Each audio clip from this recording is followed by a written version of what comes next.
Hapo iko dry, hakuna kitu. Labda nisonge kwa mto. Nitapoteza gari.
How many minutes? How?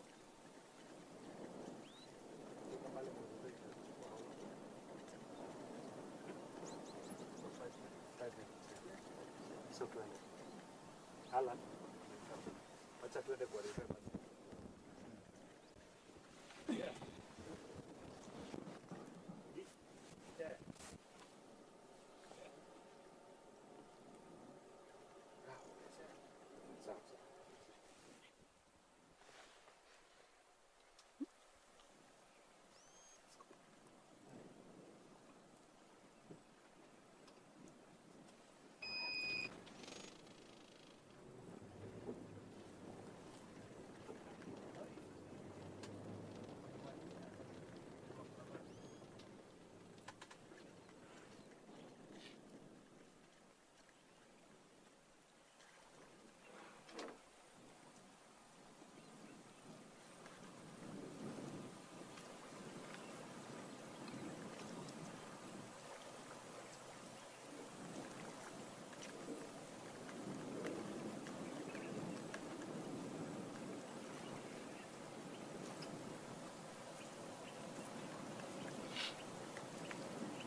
Wacha niambie mtu kwa nini swali.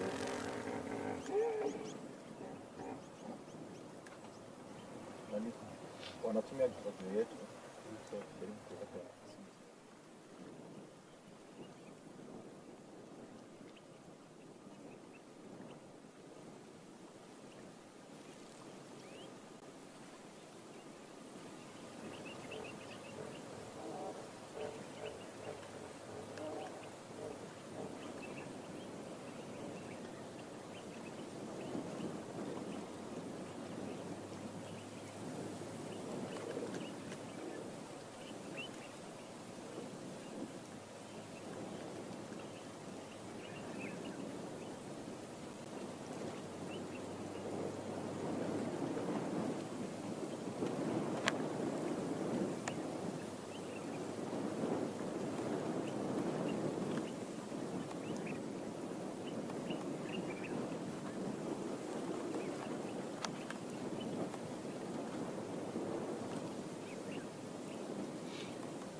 can jump from the azure. Oh, the Then they fly down.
Hello and thank you for staying with us on our special broadcast coming to you live from the Masai Mara National Reserve. Those were live images you were getting of various flora and fauna from here. And this is our final day of a 3-day special broadcast, bringing you special experiences, spectacular sights and sounds from one of the world's most renowned national reserves or game parks, the Masai Mara National Reserve.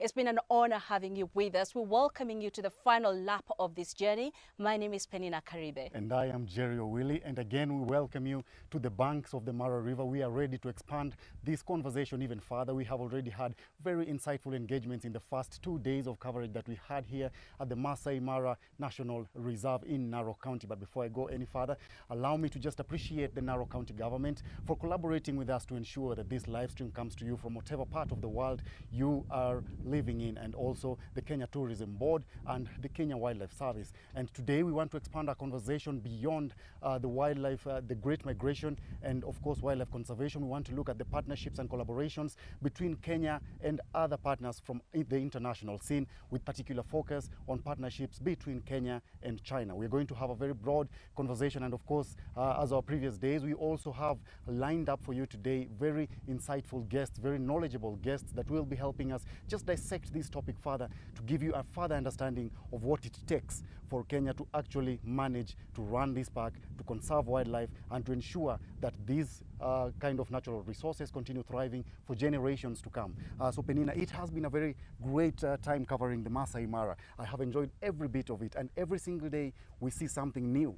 You come here 100 times, the 101th time that you come here, you will see something new as well, and it's something that's very refreshing. For those who do not know, this Masai Mara National Reserve hosts more than 100 different species of animals and birds. We have different kind of animals as well, from canines to herbivorous animals. We have predators, we have prey, we have animals that reside on land, we have animals that reside on water. We have different experiences since we came here, every person having a different kind of experience, and every other person here in the crew by CGTN Africa just enjoying different aspects of this wildlife. But for today, Penina, we just want to look at the collaborations between Kenya and the outside world, with particular focus on China. How much are you looking forward to those conversations that we have lined up today? Oh, a lot, especially from the Kenya Tourism Board, because I'll be hosting the CEO. And I know there's been various initiatives that have been defined by the two sides, Kenya and China. And you know, it's interesting, Jerry, that you actually don't get to know what's happening above you until you immerse yourself in such experiences. There's various platforms, for example, that have been created just to make it easier for Chinese tourists to come to Kenya. And you know how sometimes travel can just be full of bureaucracy. So this is an attempt to get rid of that red tape and make it easy for them to come here, which I think is a great deal for Kenya itself as it works towards boosting tourism numbers. But also beyond that, it's just the commitment, for example, the two governments have made to ensure that tourism is thriving. And I know one particular thing for me that stands out is the agreements that were made in 2021 during the Forum on China-Africa Cooperation that was held back in Dakar, that's in Senegal. And the Chinese government committed to promoting Kenya, or just Africa in general, as a tourist destination for the millions and billions of the Chinese. Again, another score, not just for Kenya, but for Africa. So such conversations I'm looking forward to as we get to understand why we're even here in the first place. I mean, we're opening up the Mara to billions of people out there. People who might, you know what I love about TV is that it actually enables you, or just not just TV, but any platform that actually enables you to show people where you are and make them experience what you're experiencing. I like to say that they experience the world through our eyes, and that's exactly what we've been doing here during this special broadcast from the Masai Mara. Jerry, what about you? Indeed, indeed. I'm also very looking forward to the conversation that I'm going to have with the Kenya Wildlife Service Director General, that is Dr. Erastus Kanga, very knowledgeable in the field, of course, and he's going to just be dissecting to us the collaborations that exist between the Kenya Wildlife Service and other partners, including from China. And this is what enables Kenya to be able to get benefits or rather succeed in the field of animal conservation and wildlife protection. And I'm also very, very keen to just find out how then Kenya stands to, tap into the knowledge and the vast experience that China has, because Kenya itself possesses some animals that are considered to be endangered species, like the rhinos, yes? Right. And China itself has also had a very rich history of just protecting endangered species and just repopulating them. For instance, I would take the panda off the top of my head. Very unique to China. Very unique to China, and it's something that they have had a lot of success on, and they have even managed to spread some of these animals to different parts of the world to just help other people also enjoy, to get to see these very unique animals. And in Kenya here, with the endangered species like the rhinos, I would imagine they have a lot to learn from countries like China that have succeeded in, repopulating such endangered species. So it's a conversation I really want to put Dr. Kanga to task, just to tell me how the Kenya Wildlife Service is collaborating with other partners that have similar experience, just to ensure that for the future generations that are coming beyond the current, they're also going to be able to enjoy the kind of wildlife that we have right now, and we will continue having. And of course, also just going to be asking him again just how much the KWS hopes to achieve in terms of repopulating these endangered species, and of course just protecting the ones that we have now. And of course, for the Kenya Tourism Board interview that you're going to have, you also have to delve a little about now the role as the ones who market Kenya, and as such that the ones who market this very big treasure that Kenya has here in Narok County. Right. But I think for me, the Masai Mara is a very unique place, and not just because of what it has to offer, the Great Migration, but it's also an example of how great collaboration and just how much a good collaboration can achieve. Masai Mara, as we've come to find out, is actually run and managed by the Narok county government. So it's one of the few, I think the only one, if I'm not sure, I need to counter check those facts, but it's really one of the greatest parks that we know are not owned by national government, and it's run by the county, but then the Kenya Wildlife Service represents the national government, and there exists a certain collaboration, which is why you're hosting the Director General of the Kenya Wildlife Service. But beyond that, then there is the Tanzanian government. Again, that's another collaboration that is happening between the three entities, Tanzania, the national government of Kenya, and the county government of Narok. And I think for me, this is a very good example of how much people can achieve when they work together, which again brings in now the aspect of how can all of these entities, the Chinese government, for example, the Kenyan government, and other smaller agencies such as the Kenya Tourism Board, and even other industry players, how they all can work together to ensure that this national treasure, the heritage that each of these countries possess, is actually taken care of, and even generations to come can understand the value of this heritage, Jerry. Exactly. And as you mentioned, Tanzania, they possess the Serengeti National Park, which is a sister to the Masai Mara National Reserve.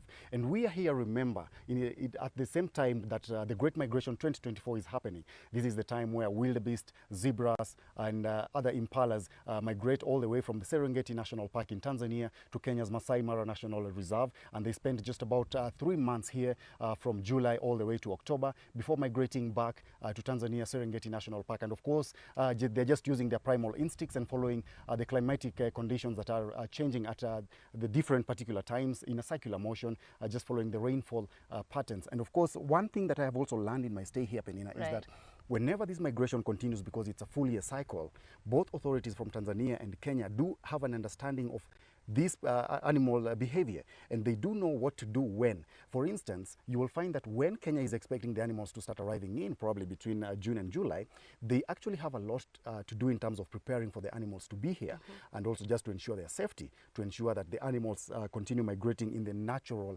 paths that they do have in their minds. For instance, once every while you will see them preparing even the pasture here, for the pasture that they think might not be suitable for the animals. It's burned down to just allow for fresh pasture to just germinate again. So when the animals arrive in Kenya, they do not struggle to find pasture. And this also just helps just protect and continue protecting that great migration that has been here for years, for decades and decades. And these collaborations are some of the things that really have to bring to the fore, of course, in our later interviews that you're going to have in this very live broadcast. As Penina has mentioned, she is going to be hosting the Kenya Tourism Board CEO, and I will be hosting the KWS Director General, just to bring all this to the fore. And of course, for my end, I also just want to put the director to task on some of the behavior that I have seen here. Very interesting behavior. If I might just mention something light. The guides here are very interesting in the way they operate. For instance, when they're searching for animals, if you come here looking for a lion, for instance, the guides will not be looking for a lion. Right. You would be confused. They Oh, will be they looking have- for kichwa. Kichwa translates to head. I don't know where that comes from, but they say it's because of the big mane. So it's something Right. that, you know, the Yeah. head stands out. So they look Yeah. for kichwa, and they have different names for the animals. I just want to know if probably it's something that the KWS might also want to get in and just, you know, continue preserving that kind of thing. Yeah. I mean, it's something that I find very unique. It's a lingo that's just unique to the tour guides in the Yes. national parks.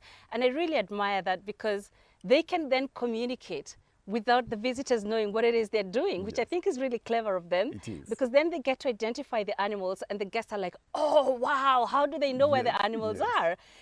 It just adds to the beautiful, you know, aspects of the Masai Mara. One more thing, Jerry, I noticed. Remember how we keep saying you just never know what you're going to find in the Mara? It That is keeps true. springing surprises on you. We found just a few minutes before we actually went on air a lone wildebeest. Yes. It just crossed the Mara River from that side. Right in front and of us. right in front, yeah. And the whole crew literally, I was called to do a sound check and I had to tell the technician, give me 1 minute. I need to go and look because, I mean, it's something that I think for me, I mean, I'm not an expert, but you hardly see this kind of thing, you know. But it's one of those surprises that nature throws at you and it just catches you unawares. And it just crossed and the crocodiles were right here. And everybody was holding their breath, watching to see, is there going to be a croc in the water that will grab it? But also, interestingly, the weather has been really good. It's been raining here in the Mara. And one thing I noticed is that you could be here and the river is filling up Yes. slowly. Yes. The reason why the guides exist, the reason why the rangers of the Masai Mara, you'll find them patrolling, is that these are the people who then give you the alert. This is what's happening. Yes. Because the river was filling up. Yes. And one of the rangers said, oh, by the way, the water levels are going up because it's been raining and the water collects from the highlands flowing all the way. And so I thought to myself, the wildebeest that might have crossed yesterday, should any one of them want to go back, they will find a different kind of, you know, landscape Yes, or waterscape, yes. if I were to call it so, because the river also is changing Yes. as the weather changes. Yes. Yeah, it's really dynamic. Yes, that's a fact. And of course, we're just going to center our conversation on collaborations, of course, between the authorities here. And as we are just mentioning about the guides, there's a very close collaboration that I want to mention between the tour guides that operate within the Masai Mara National Reserve to the rangers that are here provided by the Narok County government and, of course, by the Kenya Wildlife Service. There's a very close collaboration in terms of just protecting this natural reserve and also just ensuring that the animals, wherever they be, can also be guided in the best way possible. For instance, if an animal is in distress somewhere, it is very easy to find the guides then communicating that same information to the rangers that are rangers. in the park, you know, just to alert them so that everything runs smoothly. They are able to arrive there on time. They are able to just assess the situation, and if need be, they are able to offer medical assistance if it gets to that point to that particular animal that could be in distress. So these collaborations are the things that we want to expand in this conversation that we're going to have today. And as Penina mentioned earlier, she is going to have a very enlightening sit down with the Kenya Tourism Board CEO, and I'm going to be sitting down with the Kenya Wildlife Service Director General. We expect to have them here in a few, but before we get there, we just also want to just throw this back to our colleagues in Beijing, because they are also going to be having a very enlightening conversation there. Of course, just trying to look at everything about wildlife conservation, trying to look at the migration itself, and just trying to look at what it is that makes this kind of natural resource a unique natural resource. For June's interview that you're going to have, already you have met her before. Yes. You do know she's going to be giving us very, very insightful conversations in the sit down that you're going to have. But what is that one thing that you want to find out from her very quickly before you shut down? Magical Kenya. I just want to know, Magical Kenya, a lot of people know the magic is in the big five, in the migration. But I also want to know the little things that people don't really pay attention to and which they should. What are those animals and where can they find them? Just that. Nice, nice. So look forward to those conversations that we are going to have later on in this very live broadcast. But for now, we just want to toss you over to our colleagues in Beijing, where you're going to be continuing to get some insightful conversations with our colleagues there in Beijing, of course, and also enjoy some images that we are going to be streaming live to you on your platforms wherever you are. Remember, we have planted different cameras across different locations in the Masai Mara National Reserve here in Kenya's Narok County. For now, we are going to be leaving you in the able hands of our colleagues in Beijing.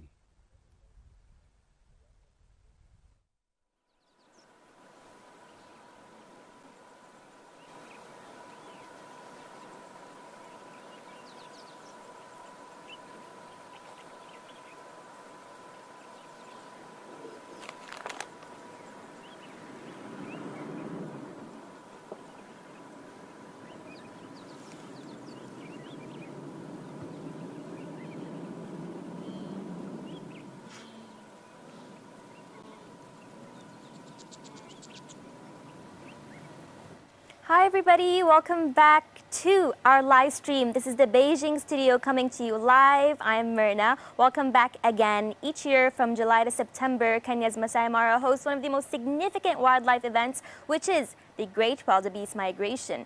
As the past 2 days, you have witnessed and observed with us the most fascinating wildlife movement we've ever seen, as from our CGTN team in Masai Mara has brought us some phenomenal live images. We've seen different kinds of animals, and our lovely viewers also left so many comments asking so many questions and really showed us how much they enjoyed seeing the wildlife in action. So today, once again, I'm joined by a lovely friend with me here in the studio. Tobias, do you want to say hello again to all of our audience who don't know you yet? Hello world, my name is Tobias Odetomeka from Tanzania, a master's student in wildlife conservation at Northeast Forest University, and I'm happy to be with you here today, Myrna. Thank you. We've had so much fun the past 2 days, haven't we? Yeah. We've had lovely guests with us. They've so many different perspectives. Tell me your perspective. How does it feel like to sit with two people? I mean how you guys interacted. Like, never met before, but you had so much in common and so much like language to talk about. Yeah, it has been a great opportunity with Song from WW. Yes. Yeah, and Professor. Yeah, it has really been a great time to network and stuff. Yeah. I love it, and I love how much like each of you has done so much research in the field. But when you guys sit together, it's still like, how do I say, making friends for the first time, but also, like, yeah, I know this point and I know that point, and adding and reducing to the info. So I thought that was really beautiful. And I'm so happy that I got to join in with you guys about like the topics of wildlife conservation and ecological protection and planning. I feel like I've learned so much the past 2 days. I don't know about our viewers.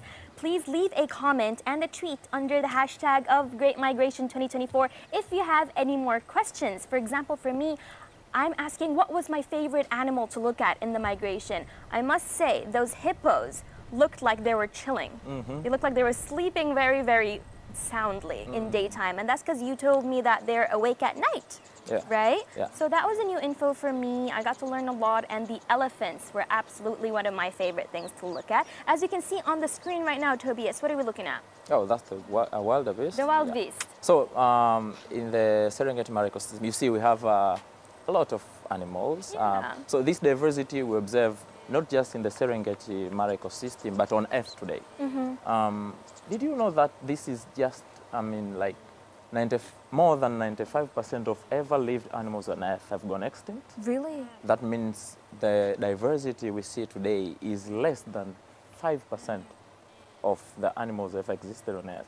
So whatever we are seeing today is what have survived season and series of extinctions and mass extinctions in the past. And currently, we're in the 6th mass extinction that is mainly driven by human beings. So it's our duty to protect this diversity, the little we are remaining with. Absolutely. And as you've seen, guys, in the past 2 days, our professor and our lovely friend from our first episode from the WWF all shared different, efforts that humans have made in order to make sure the migration goes soundly, and not also for their migration every year, but also as a future generation can witness, as you said, to avoid animals being extinct. We've gone through a lot of different approaches that each country and each government has been doing, right? Yeah. Absolutely. All right, so to kick off our conversation today, China and Tanzania are marking the 60th anniversary of bilateral relations, aren't they? Yeah. So it's been really fun and exciting. This year specifically, we also, I think it was last May, we highlighted the China-Tanzania Culture and Tourism Year, which has been absolutely fascinating to look at two countries making friendships, making partnerships, and to also have a friend sitting with us right now who is from Tanzania. So I would love to kick off the conversation by asking, do you see any key achievements in the Sino-African cooperation? And for example, in terms of wildlife conservation and environmental protection, are there any aspects that you can share with us? Okay, thank you. So with the diplomatic relations between Tanzania and China, this is the 60th anniversary. Now this dates back to 1964. That's the time we had obtained our full independence as a country. And by then, the father of the nation, late Julius Kambarage Nyerere, maybe because of they shared some philosophical ideas with China, could be a reason why they became friends. So since then, there have been a lot of associations and collaborations in different projects and aspects. And today, as we mark 60 years of this collaboration, a lot have been done in conservation. China have been collaborating in Tanzania in conservation of natural resources and specifically wildlife. And I will have some few examples as case. For example, elephant. So the ivory, the market was mainly in the east, China and some other countries in the east. So China played an important role in stopping this business, and that has led to the increase of the elephant populations in Africa. Song from WWF explained this the day before yesterday on how they achieved to stop this, the business. And they even went further to do some business, some research on the black market to see the prices had gone down. So that was very successful and a good example. And in 2015, China offered 50 vehicles to help in patrol, Wow. wildlife patrol. So rangers were given, mostly conservation organizations were given vehicles to support them in their patrol exercise. These have been a remarkable association, and we're really proud of it. Absolutely, and we've seen so many different examples, but I love that you mentioned that the friendship has started even back in the 60s, right? So this is a long friendship it has been between Tanzania and China. It has been phenomenal, and I love all the projects you've shared. So from back in the day, back in the 60s until now, it's been many years. We also joined in with the BRI and with different infrastructure joint projects between China and Tanzania. Yeah. So I'd love to talk more about that in terms of big scale infrastructure. As you've known from the past 2 episodes, we have a guest joining us online, which is Nathan, a PhD student from the Northeastern Forestry University, which is actually Tobias's school. So Nathan, our question to you is, in terms of these large-scale infrastructure projects, how have they affected the conservation of wildlife? How to balance it out? Also, what are the benefits and risks that they pose? So Nathan, question goes to you. So large-scale infrastructure projects can take many different forms. And perhaps one that I can touch on briefly is about roads, about the construction of new roads and the upgrading of existing roads, which of course have certain benefits. They have social benefits and economic benefits, but they also have certain ecological costs. For example, an area of land might previously have been the sort of soil and plants, whether that's forest or grassland, and it's now been replaced by asphalt and concrete. So we've lost wildlife habitat, but we've also lost the ecological function, the ecological service value of soil and plants. What we've also done at the same time is we've dissected that landscape into smaller components, smaller pieces of land, and we fragmented that habitat. And potentially the wildlife is now not moving across the landscape. But if animals are able to move, well, we put them at risk of road traffic collisions and wildlife mortalities, wildlife casualties, which is not just a risk to wildlife, but if some of these animals are quite large, if we remember, maybe large deer or elephants, then of course a road traffic collision involving these animals is really a public safety risk to drivers. But thankfully we're now in this era of really integrating and mainstreaming wildlife conservation into infrastructure development and recognising the various regulatory frameworks and the legislation and the rules and regulations which can balance these various aspects. And by working together as conservation scientists, as engineers, wildlife departments, we're able to develop experience, we're able to develop guidelines, scientific guidelines, and a minimum set of standards for how to overcome certain challenges. For roads, that could be the overpasses and the underpasses, creating wildlife corridors to better connect these fragments. And so by doing this, we're able to achieve the wildlife goals as well as the infrastructure goals. But ultimately, it's not just about the practical and the physical component, but the longer term ecological component. And this ultimately will depend on the site level governance and the site level management It could be road signs to keep wildlife and drivers safe. It could be local community engagement, and it can also be the patrolling and law enforcement to make sure that wildlife and habitats around the infrastructure projects maintain and can continue to be well protected. Thank you so much, Nathan, and thank you so much for joining us in the previous 2 episodes as well, always bringing in new information for us to consider, and a lot of new information that I'm sure us and the viewers did not know before. Yeah. So, to our lovely viewers, if you do have more questions, please do leave a comment or join in the tweet of hashtag Great Migration 2024 and let us know everything you're thinking. So, before we tune in, I would love to actually go to our comment section because some of our lovely viewers have left us some comments.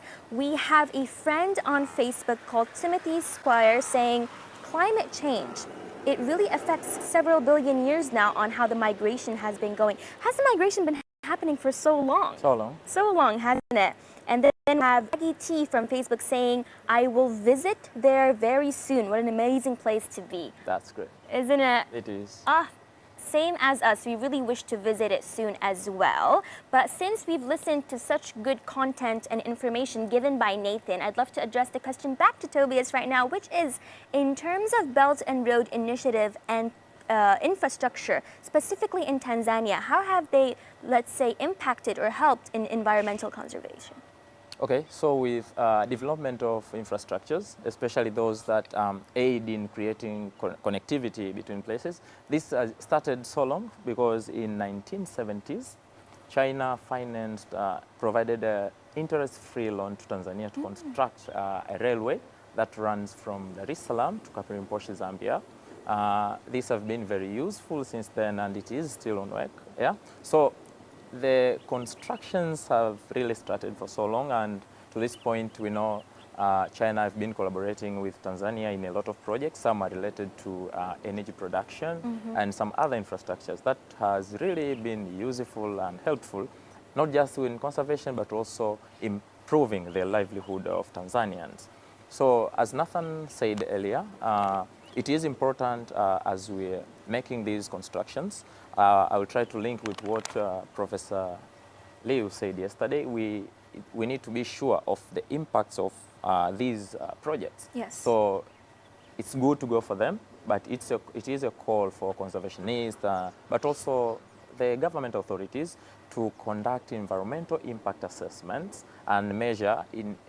Because I said yesterday, like conservation is a form of land use, yeah? So if we want to conserve these for sustainability, we want to make sure that these projects are useful to both humans but also wildlife. So from environmental impact assessment, you can assess how will these projects negatively affect wildlife. So then, if we want to protect them, how well can we construct these infrastructures and some other facilities so that we don't stop the possibility of the human and communities get advantages out of these projects, but also we ensure sustainability of natural resources. Absolutely, absolutely. Oh, we are back to different. I just saw crocodiles earlier. Did you not see them in the water? Yeah, I just saw them earlier, and now we are back to wildebeest? Yeah, that's right? wildebeest, yes. Wildebeest. They really travel in big packs. I saw a, hold on, I think I'm getting a comment which said, in terms of wildebeest,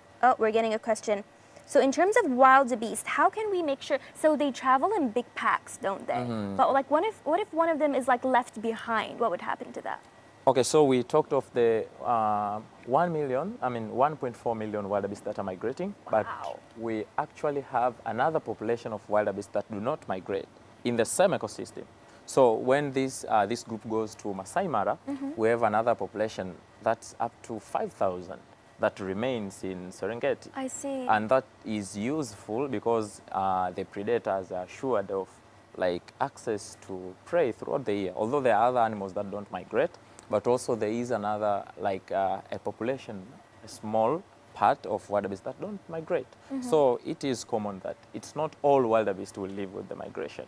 Yeah, we also have wildebeest in other protected areas that do not really migrate, like these ones in the Serengeti Mara ecosystem, and this is what makes this unique. Right. Yeah. Oh yeah, you're absolutely right. Wow. It's always beautiful as we are staying with our live stream team right now. We can see that we are catching a glimpse of all different animals, right?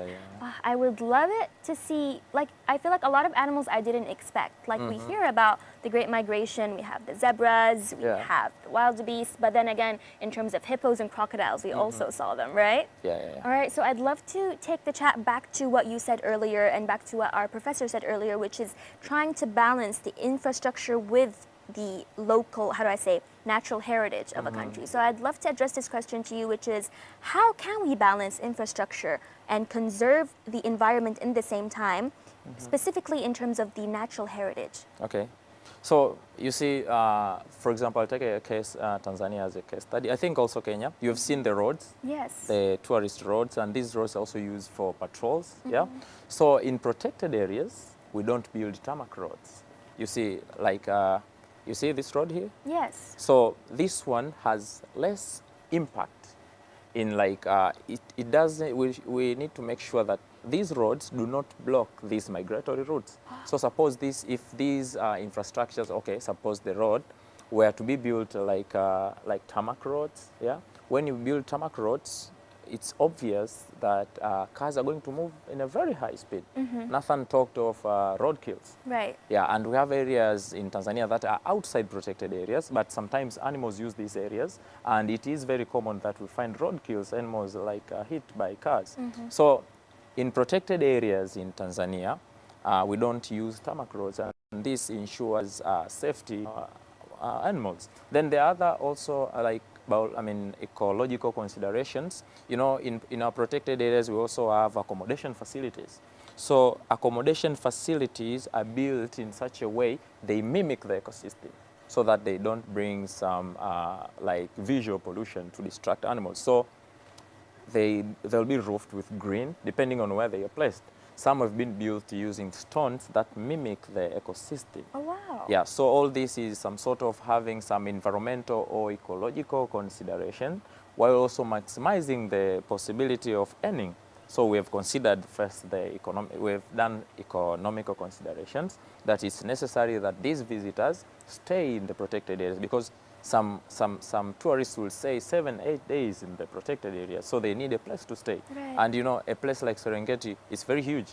You can, like, a tourist cannot come to see animals, then go to sleep outside, then tomorrow they come again. So they need to be in the protected area for a number of days, which is of course advantageous for, like, revenue. Yeah. So we consider all these as advantages, and because we need to balance this, we need to, like, conservation has to bring money, right, but in a more friendly way. So actually, infrastructures and facilities that are constructed in our protected areas, by the way, before the construction, there is an environmental impact assessment that is done, of which we are going to identify what areas are suitable for placement of these infrastructures. There could be some facilities, tourism facilities, there could be roads, there could be other, like, management buildings for, like, for management purposes. So is this place suitable for accommodation facility? Is it, like, will it be user-friendly? But won't this construction affect, is it not in the migratory route for the wildebeest or for other animals? Yeah. So that has been done in the country. Yeah. Phenomenal. Oh, as you are mentioning it, a question did pop, which is saying, how do the migrating herds navigate obstacles like human settlements or infrastructure? And as Tobias told us, before they actually build this infrastructure, there is an environmentally friendly assessment.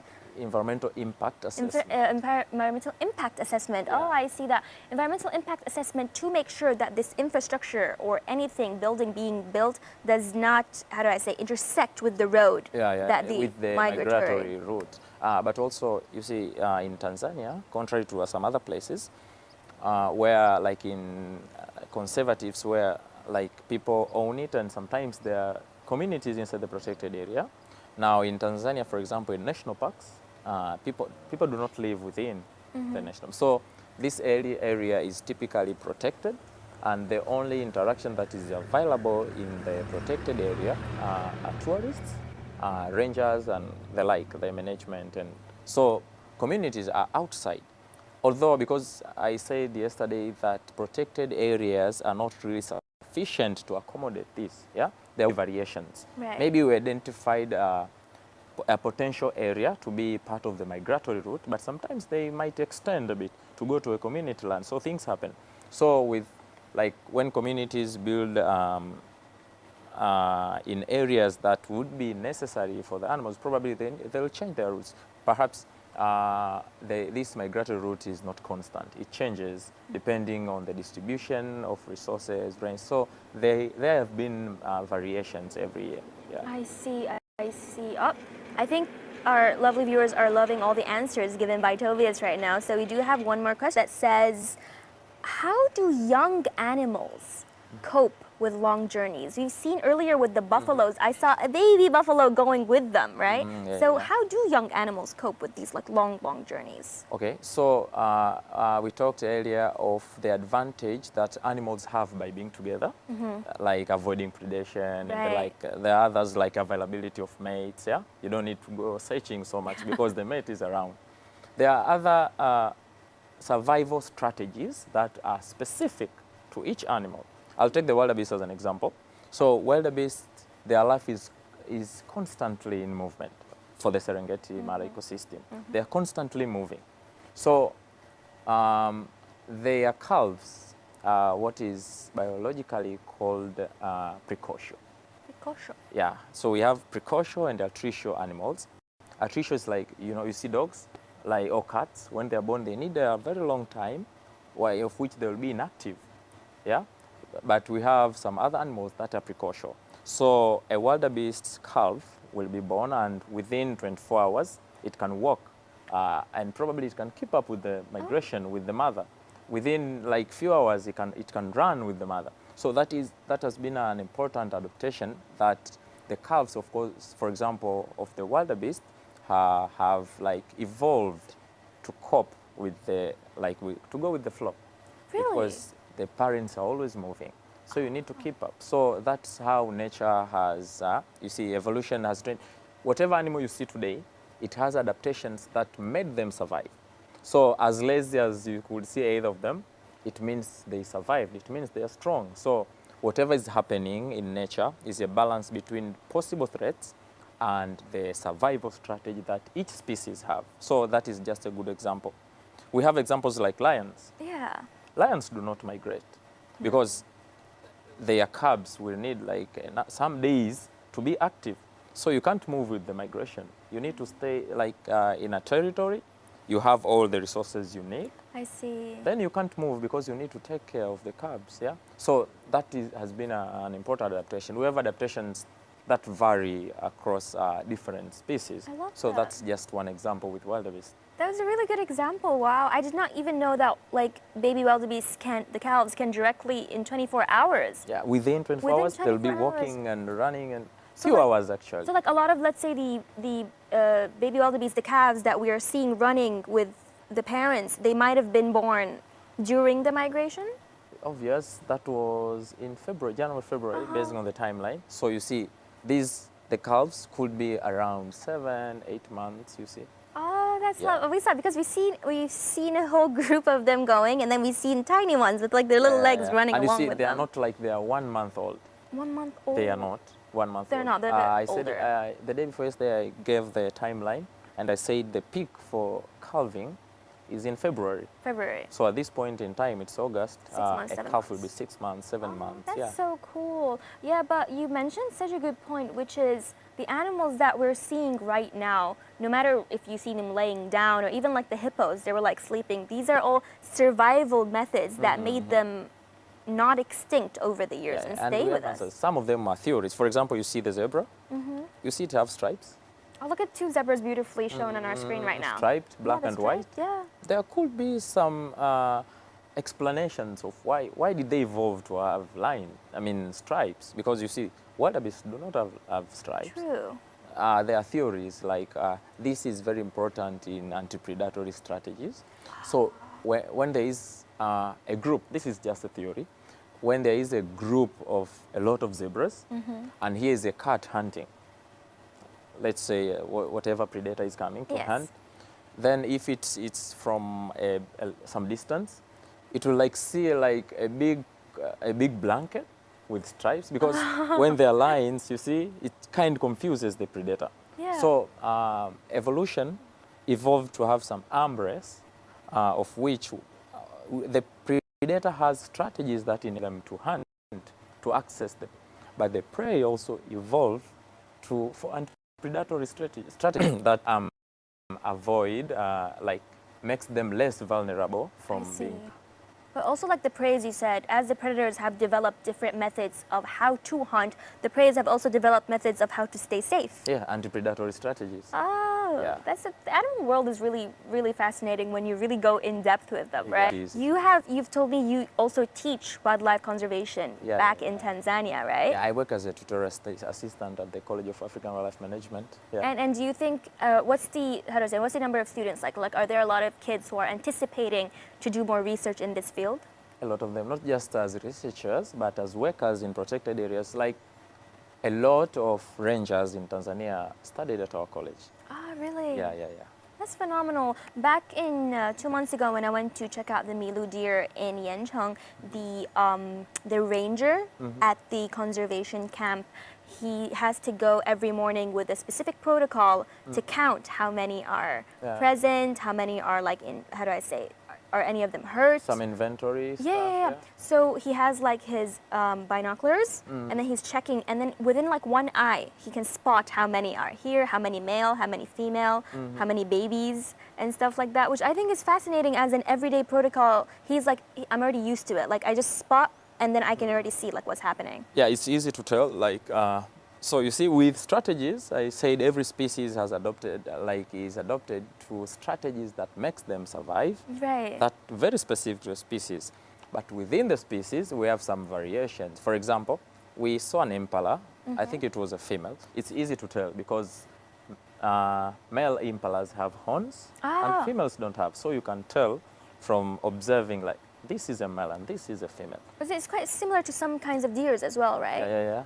Males will have antlers, which they will fold, like when they, and in mating season, they need them because they need to attract the female. And whenever you see there is a unique characteristic to a male that is unique to them and it's not to a female, it means it has something to do with courtship display. Okay. You know, it's expensive to be a male. Oh, in like the world of... In nature. In nature. It's expensive to be a male in the world of nature. Tell us more. Yeah, for example, you see impalas have horns, male have horns, but female don't. Yeah. We don't expect to see an impala fighting a lion because that was not made for that. I see. It is to fight other males, to chase other males. So during fighting, and you see, for example, with deers, they have these antlers. Yeah, the antlers. And when it's not mating season, they fall off. They fall off. They don't need them at that time. Then they'll grow up when it's mating season again. They develop them. So you see how expensive it is to be a male. Oh, we got a whole group of zebras. I love the view right now. Yeah. How pretty. So zebras with the stripes, another theory of a possible reason for evolution to have stripes is like confusing some other enemies which are ectoparasites, which are insects, suppose the tsetse flies. So you see the primitive animals, let's say insects, mostly insects, they have compound eyes, like they won't see you, like they have some vision, like, or range of like wavelength or colors that they can easily see. So because they don't see well, and if they come to a zebra with mixed colors of black and white, it kind of confuses them. And this is a theory that further explains the possibility of the evolution of zebras to have stripes, black and white stripes.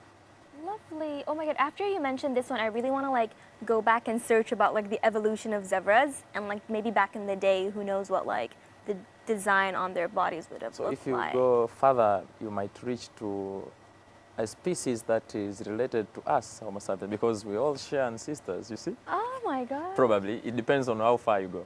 Interesting, interesting. All right, this is phenomenal. I love all the different animals being shown today. And also, to our dear viewers, what do you think about our lovely background today? We have different animals each day, and today we have a giraffe. I told you the giraffe is the national game for Tanzania, right? Is it?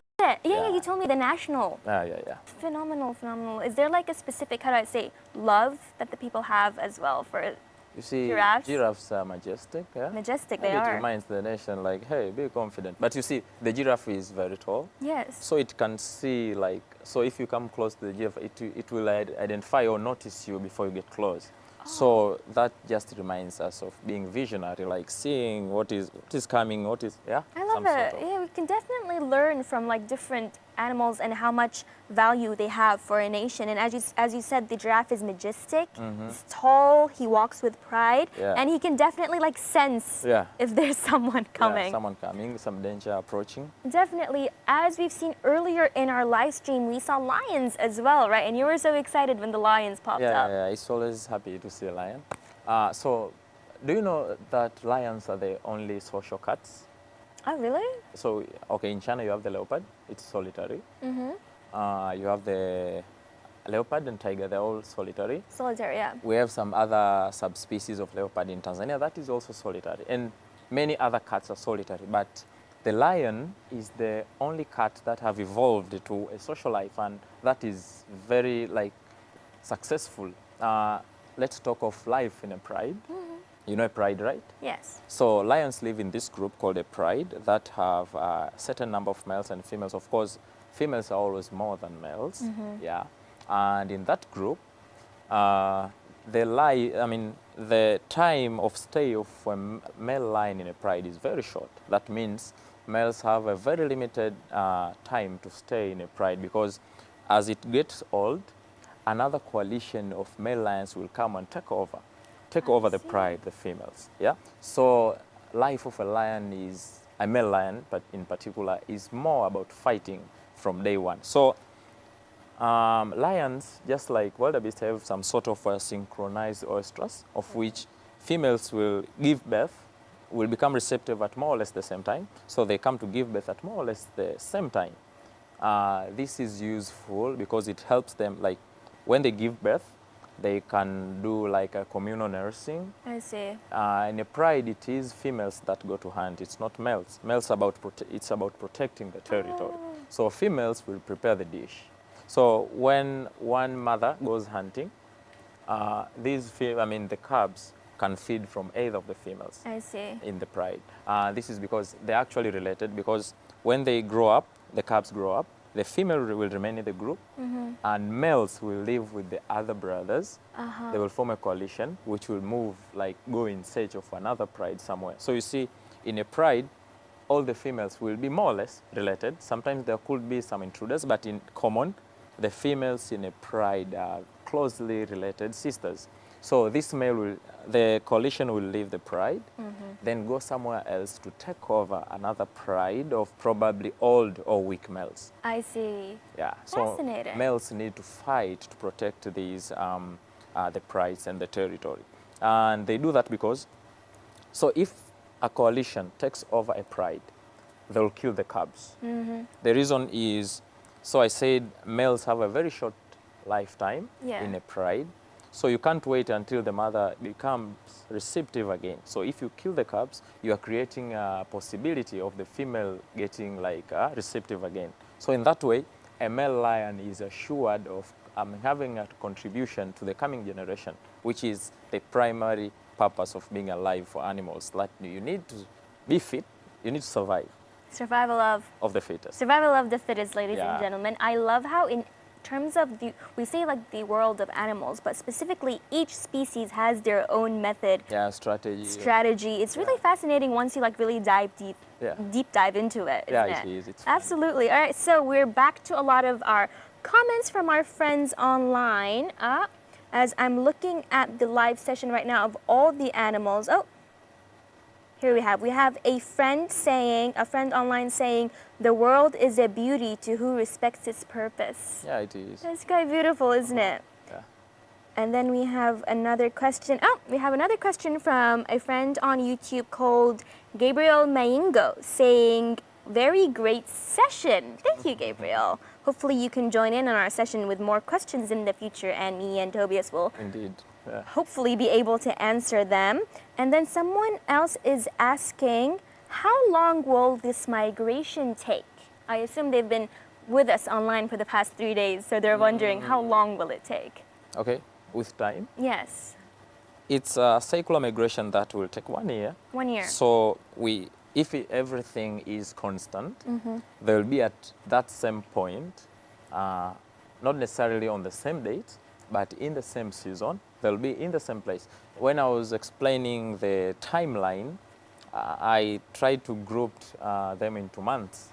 And I say the migration starts in the southern Serengeti, where the calves are born. That happens between January and March. In March. The peak for calving is in February, but this can vary. It could be like late January, early March. So, and all that time, the migration will spend in that, the plains. They are called the Serengeti Plains. Yes.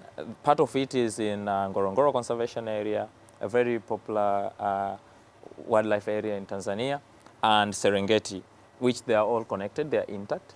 So these plains are called Serengeti Plains. So it's a cycle that goes in a year. Yeah. And distance varies depending on the route that is taken, because the distribution of rainfall and these resources will not be constant every year. Which is also one of the reasons why migrations are like happening, because of the rainfall, different climate situations in each place. It kind of changes, let's say, their grassland area to go search for somewhere that's more fresh. Yeah, which is seasonal, and it might vary with the distribution of the patterns, not just the dates, but also the pattern. So maybe some areas didn't receive rain as expected. Right. So the food is not abundant there because they can detect this. So they decide to take another route. So sometimes it may take longer, sometimes it may be a short time.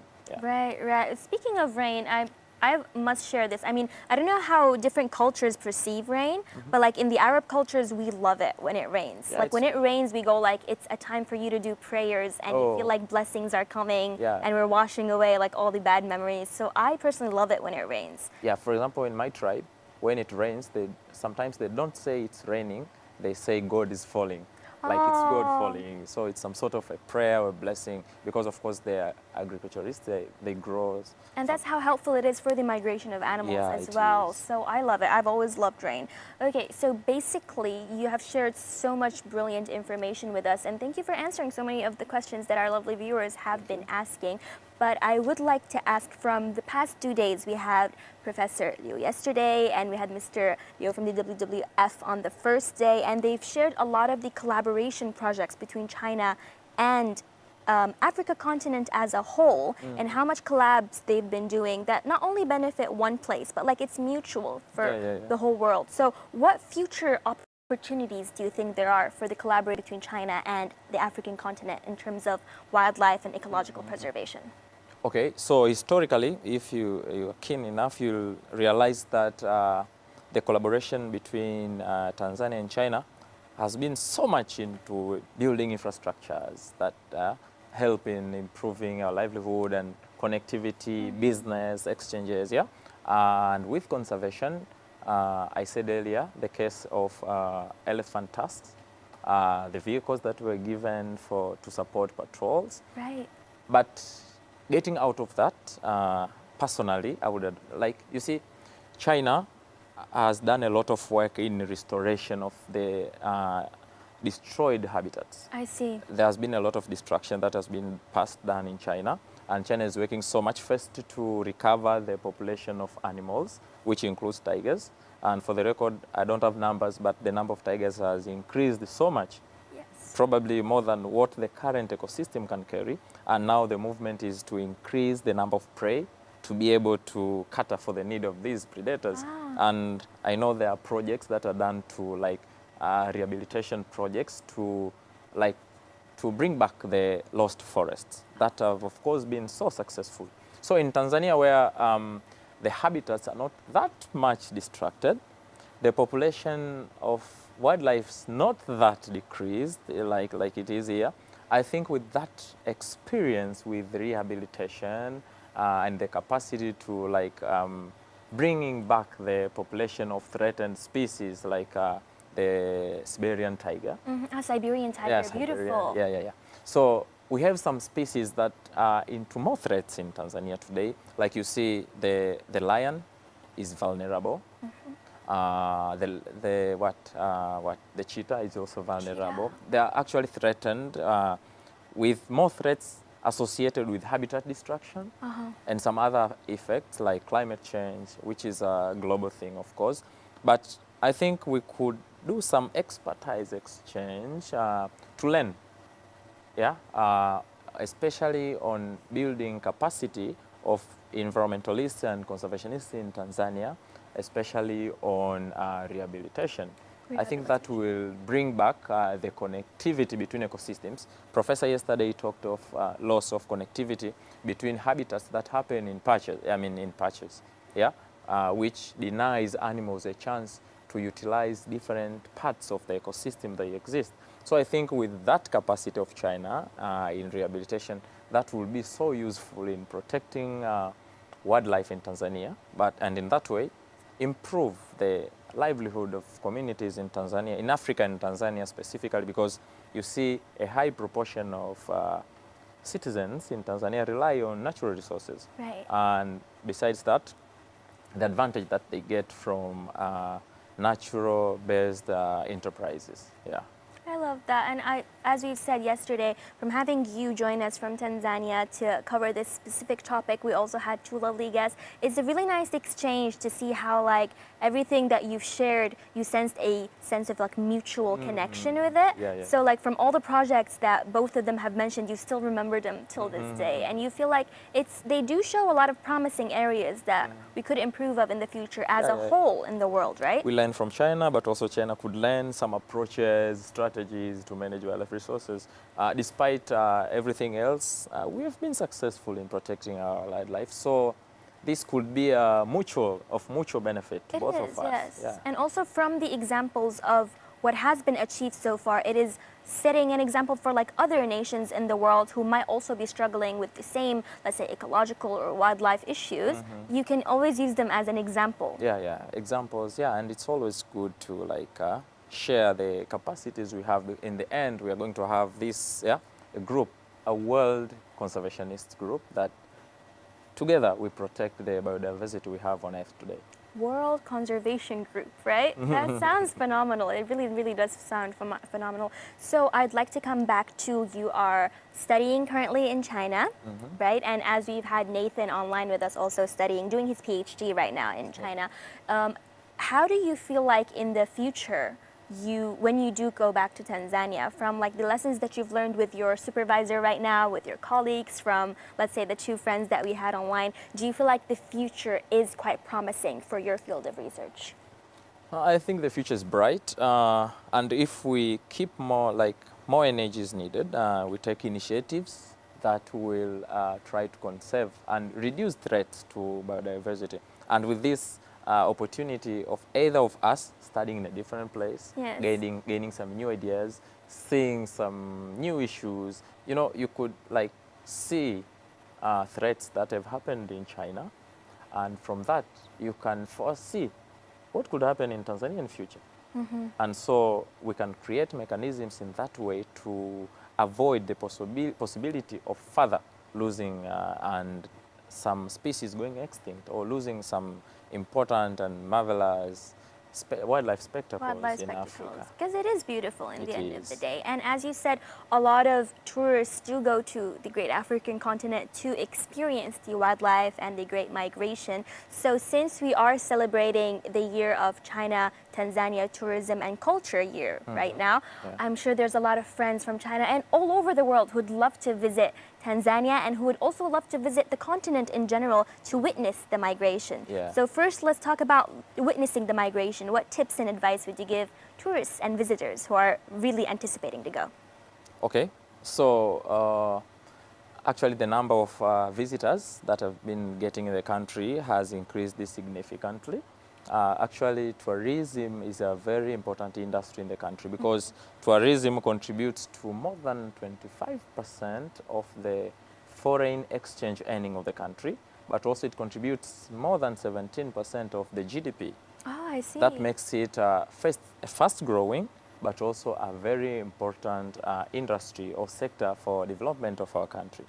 So that being said, there are a lot of initiatives have been taken to increase the number of tourists, and that adding the market share from tourism. And because we want to conserve, so if we have more money from tourism, it means we also make conservation more reasonable to the community. They say, we need to conserve these species because they bring in profit. More and more people are coming. Yeah. However, with more tourists, there are more threats that come in. Of course. So my advice would be, instead of focusing only on the Serengeti Mara ecosystem, I think visitors need to diversify.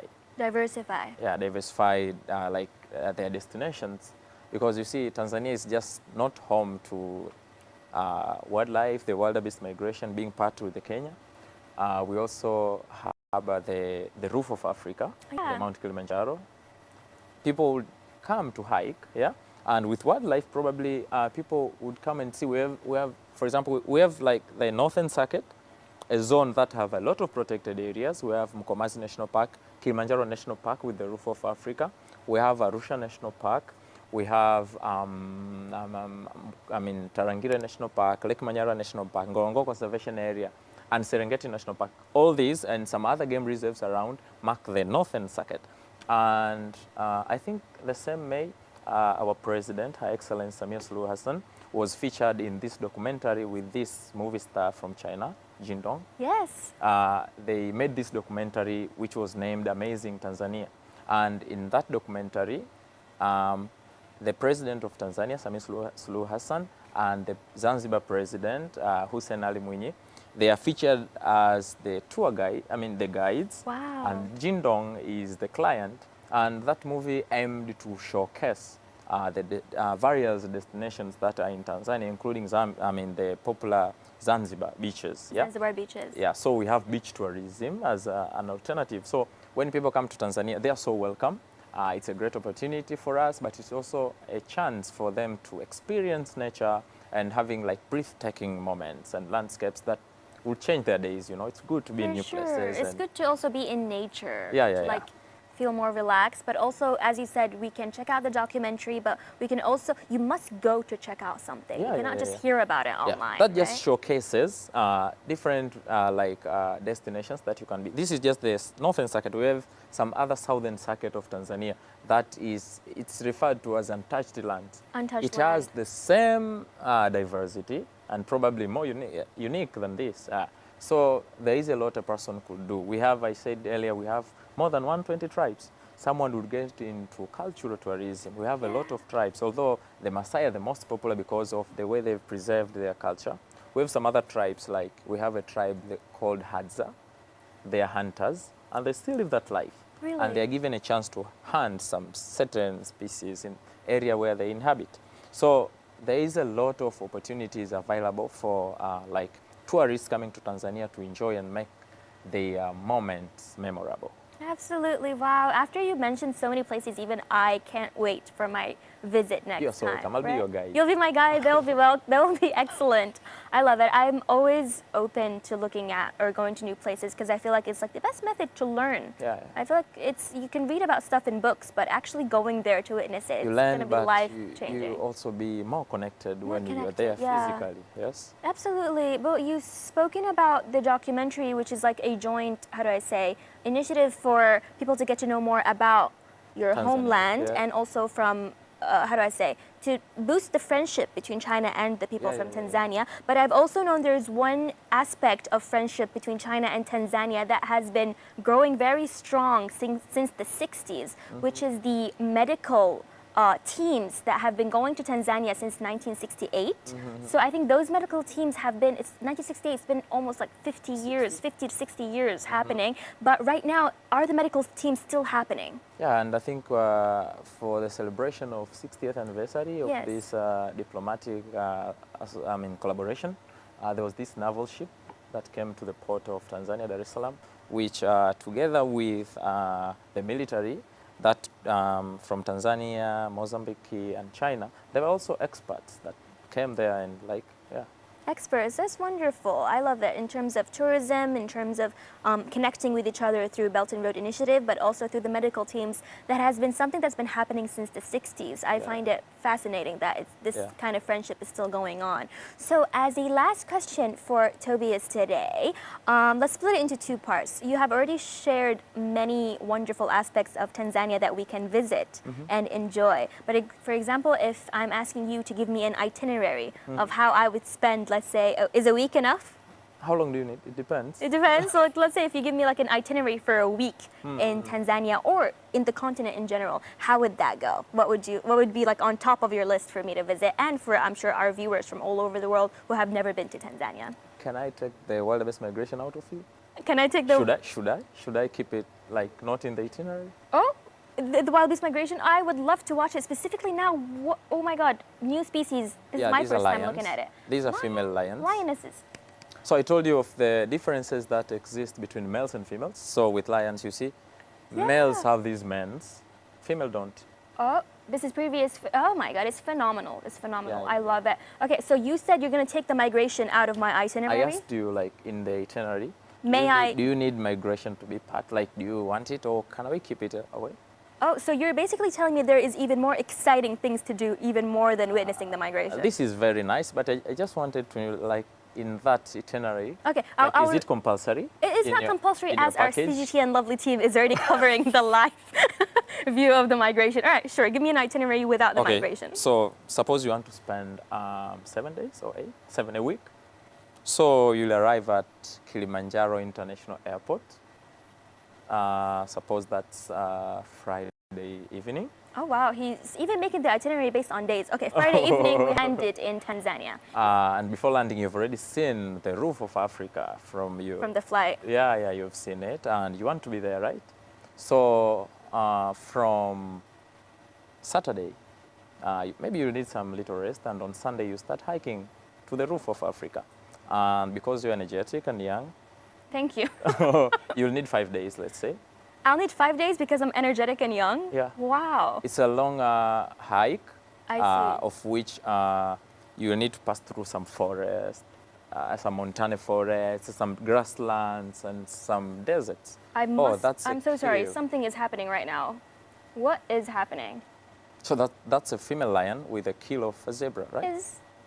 Are we saying goodbye to the zebra right now? Is that what's happening? Do you think nature is not fair? Oh no, poor zebra. But I mean. So you see, I said earlier, like in a pride, the female lions are the ones hunting. You remember? Oh, this footage is phenomenal. Oh, they are hunting. So females hunt. Okay. Like they make the dish, but male will come to eat. So nature has allowed that. So because there is some distribution of roles between the sexes, I see. Males actually protect the pride. So female agree with that, because if the male won't protect this pride and another coalition of males comes in and take them off, they will kill the cubs. So it's okay that we prepare the dish and the cubs and the fathers are going to take part in the food. So this one is very important. So, and staying in this group, it's very important because the cubs also learn some strategies like hunting. Like, what do we hunt? What do we hunt? Yeah, so you see, it's not common. You see, cubs are here. A little one. Yeah, that's a cub. A little cub. Oh. Is he also feasting? Yeah, eating. Happening? So I said earlier, this one is very important because cubs need to learn, like, what food do we eat? What prey do we prefer? I see. So animals, especially predators, they will try to hunt prey that minimize expenditure of energy. So that's why lions don't go for gazelles. That's not a preferred prey for them because they'll need to run a very long distance, probably, to catch them. And because they live in a pride, a gazelle is very small to feed all the pride.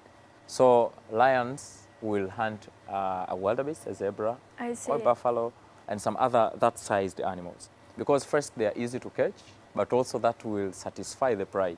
Because you see, one female lion is hunting, then cubs come in, and some other lions come in too. Could be males. The lions might be on their way right now, right? Yeah. The dish is usually shared in the pride. Yeah. Shared. Oh, I see what's happening. Was there more than one cub, or did I just... Yeah, more than one. More than one, right? Ladies and gentlemen, we are witnessing more than one cub. Oh no. Okay, this is happening right now. Okay, so I must go back to my itinerary because you said you want to take out the migration. After witnessing this right now, I don't think you can take out the migration. Okay. So how we many, have how the many days do migration. we have? So you'll have more than those days. So you have 5 days to I have Mount 5 Kilimanjaro. days. Go and return. Okay. 5 days. 5 days. I've minimized to the minimum number. Yeah, because I said earlier you are young and energetic.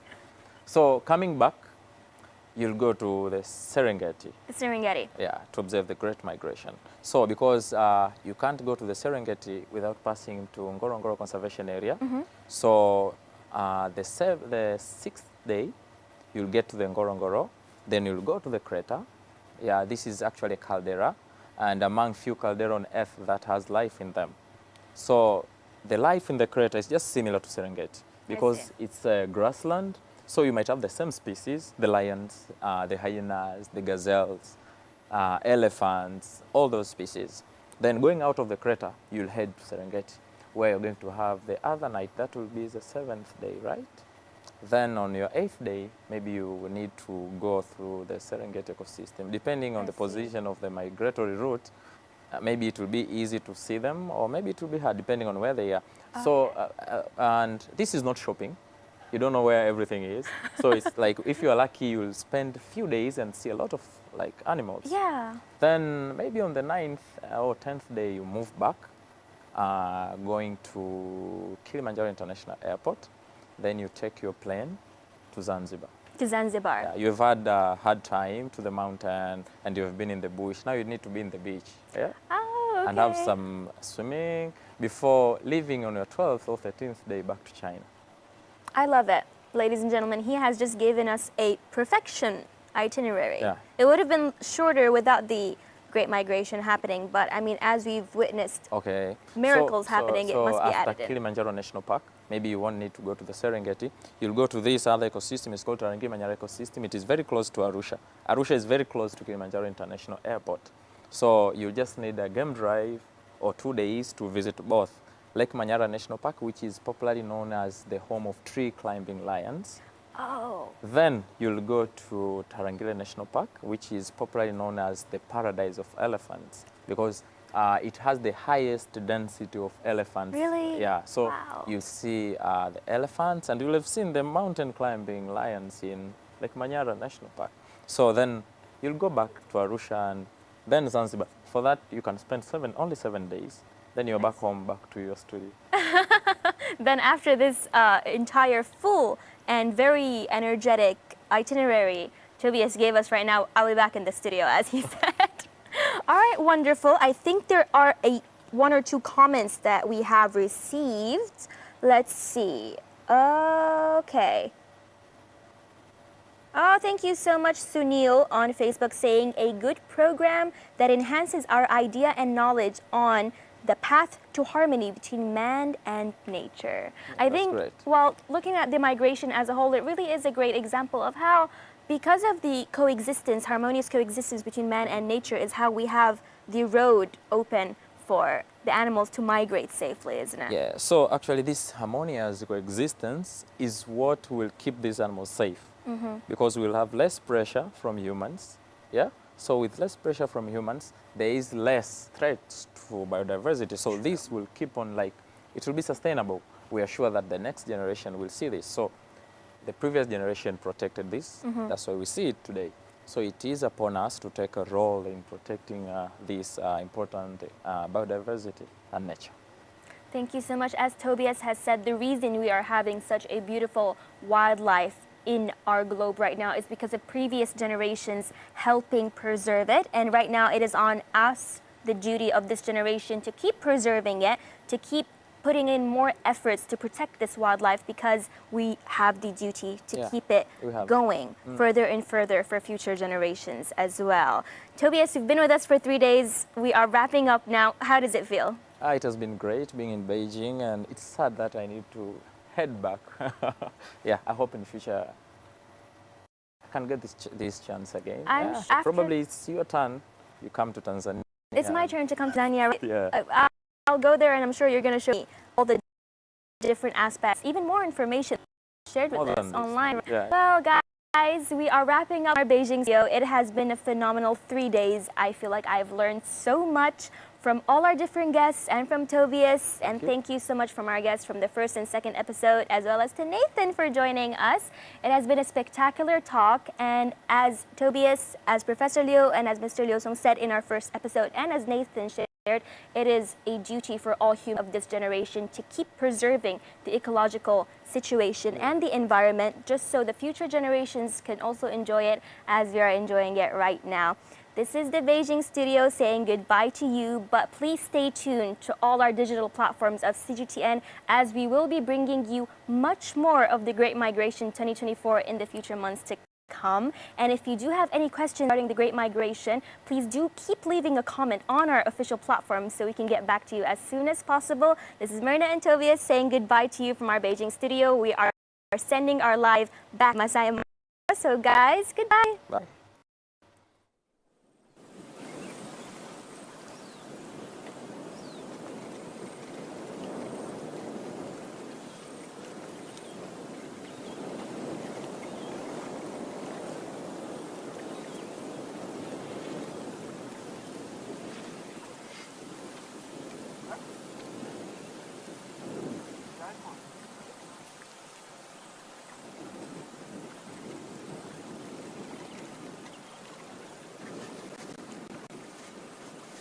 Hi and welcome back to our continuing coverage live from the great Masai Mara National Reserve. I am Penina Karibe, and this afternoon I have the pleasure of having with me the CEO of the Kenya Tourism Board, Madam June Chepkemei. Thank you very much for joining us, Madam June. Thank you, Penina. And I have just to say, just to put it into context for our viewers, the Kenya Tourism Board is the board that is tasked with marketing Kenya as a tourist destination. And Madam June, I love the tagline you have for Kenya. Magical Kenya is what you call it. So someone might wonder, why is Kenya, or what makes Kenya a unique tourism destination? Oh yes, we are but a magical destination. This country is the only offering in the world that has one of the wonders of the world that is magical, and that is the wildebeest migration. You'll get it nowhere other than in Masai Mara, which is a game reserve in Kenya. Beyond just the wildebeest migration, we have amazing parks and reserves that will give you the 9 big 5, which are basically the wildlife in their natural habitat that you would never see it anywhere. It's not a zoo, it's nature. Yeah. You interact with nature. We also have the longest and the cleanest beach in the continent of Africa within our coastal area. The reason we are magical is that the adventure that you can have in the Rift Valley can never be matched. Yes, we are magical because we are magical people with the great culture and great energy. And I could go on and on because we have offerings as a country that you can never find anywhere in the world. Okay, so let's zero it now to where we are, the Yes. Masai Mara, the setting of what you called one of the greatest spectacles in the natural world, the Great Migration. What is the importance of the Masai Mara to Kenya's tourism? Masai Mara is in a bucket list of a majority of the travelers or tourists, or those who aspire to experience the greatest natural phenomenon. And for us, it's the port at which we send people to the different experiences within Kenya. So they start here and they experience the different offerings that we have as a country. And it stands out because it is not just about the wildebeest migration, it's about its economic contribution to the country. It's about its cultural contribution to who we are as a people, and also how the community is able to really coexist with wildlife. So for us, it's so unique, and we are proud to be a host of Mara. Right. So what are the challenges that you face in the tourism sector, and how are you as the Kenya Tourism Board addressing those challenges? Oh yes, Penina, we are considered as a long-haul destination because we are What very does that far. mean, long-haul destination? We are far from really the rest of the world, depending on where you are coming from. So people look at it as far. That's the greatest challenge, but it's a worth travel for you to experience. And therefore, you find visitors going to neighbors in their different countries. Let's take, for example, China.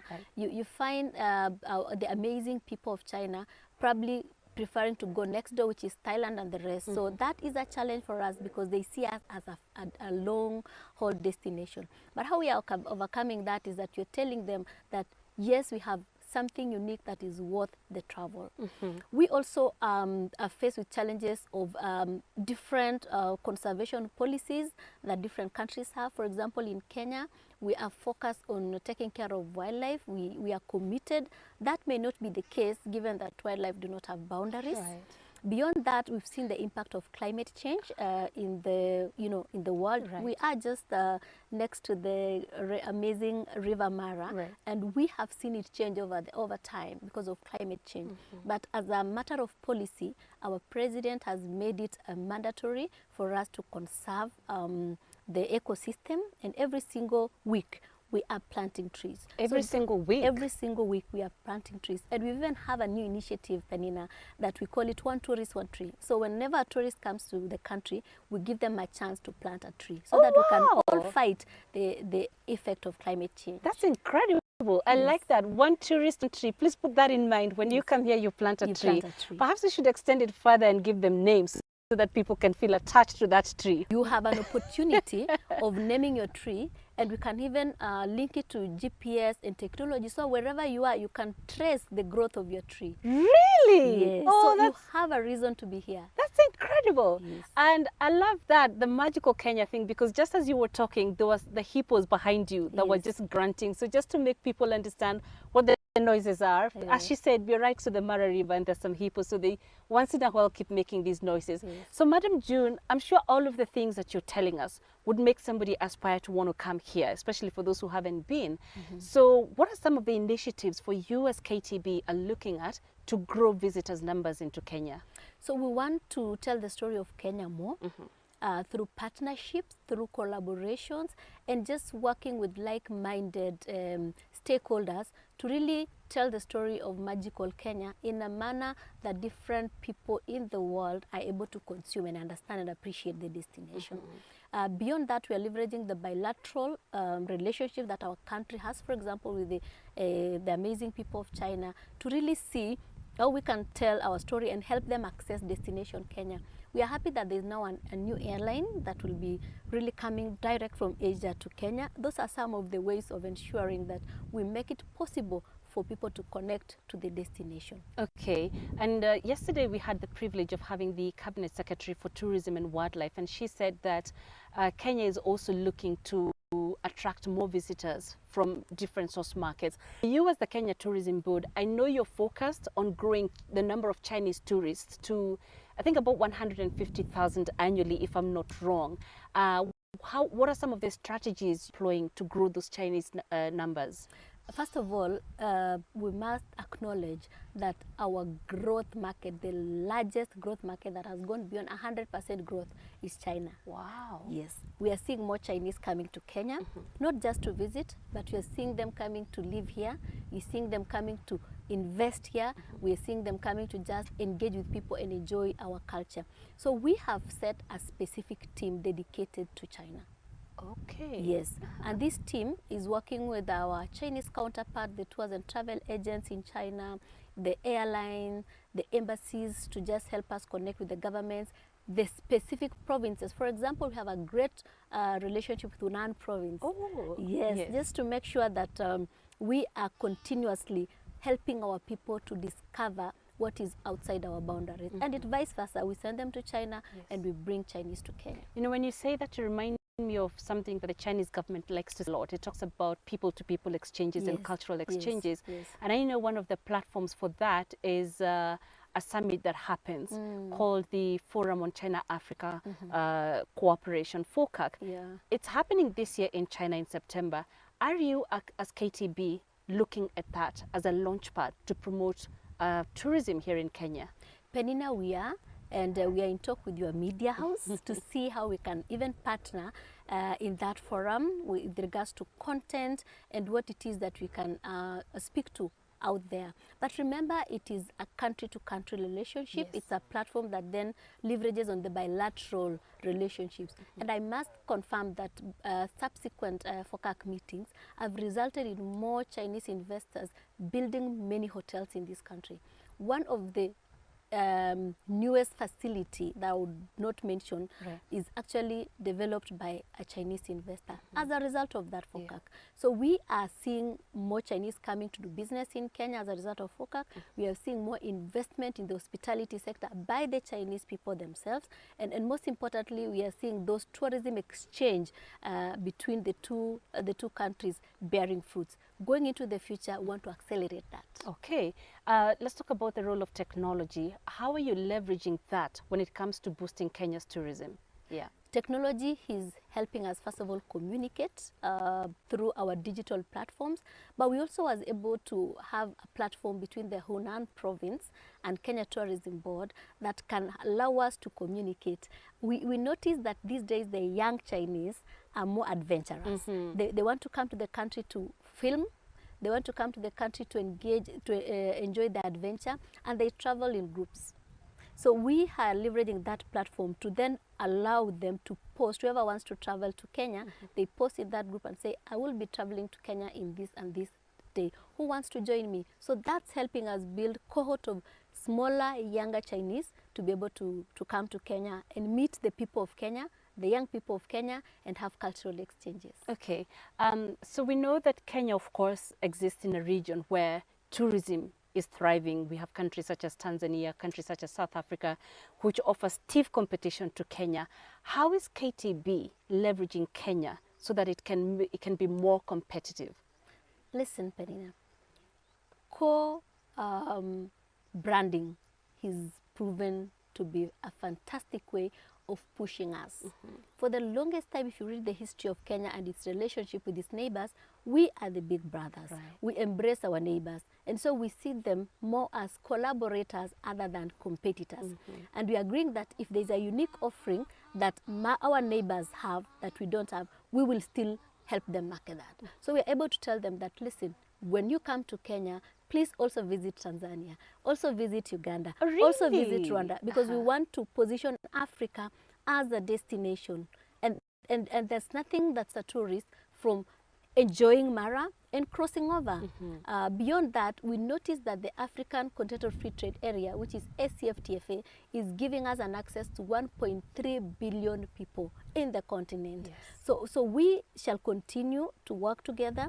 We shall continue to run joint marketing campaigns. But of course, as a country, we say that this is where the thrill is, this is where the energy is. Yeah. So you cannot afford not to be in Kenya if you're in Africa. You know what I love to say about Kenya, and I love how you call it magical Kenya, is because there's always something known, something magical known about Kenya.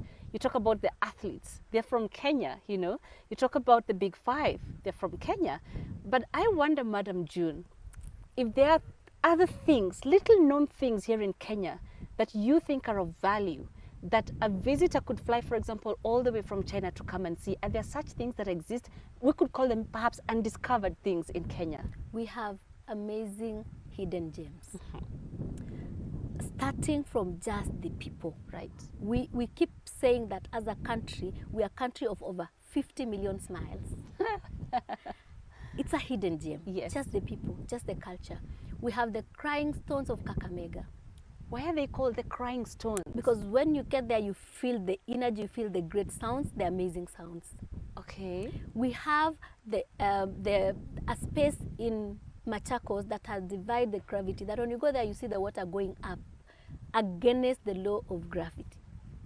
We have the amazing people of Taita and their culture. Taita is, just to put it into context, near the coastal region of Kenya. Yes. We have our greatest runners who are in Iten, Yes. where when you land there, you're able to sit with Kipchoge, dine with Faith, run with Mora. They are within Kenya and in the Rift Valley. If you look at the landscape as you're driving to Mara, there's a viewpoint that when you just turn, you just experience. It's breathtaking. The landscape Yes. that bikers are beginning to enjoy. Yes. We have hikers who go up the mountain of Kenya. We are now beginning to see desert safari in the northern part of Kenya taking shape. There are places that you can fly fish in this great country. We have yoga at the coast. We have a lot more hidden gems to offer. If you go to Kakamega Forest, it's the only forest in Africa with different species of birds, and it is natural, it's tropical. So it's not just about wildlife and safari, we have much more as a country. And I would love to add on to that list just a question to pose. Is Mount Kenya counted as one of those climbing up Mount Kenya or not? Climbing Mount Kenya, Yes. it is the number 2 highest mountain in the continent, and therefore you're able to even to see ice in a country that does not experience winter. Aha. By the way, this is our weather all year round. Nothing changes. We are always like this. Yeah. Okay, so as we come to the close of this interview, and this is going to be a really difficult question, I would imagine, for you. Being the CEO of the body that is tasked with marketing Kenya when it comes to tourism, what would you say is the most breathtaking thing you have seen in Kenya, personally, as June? Everything is magical.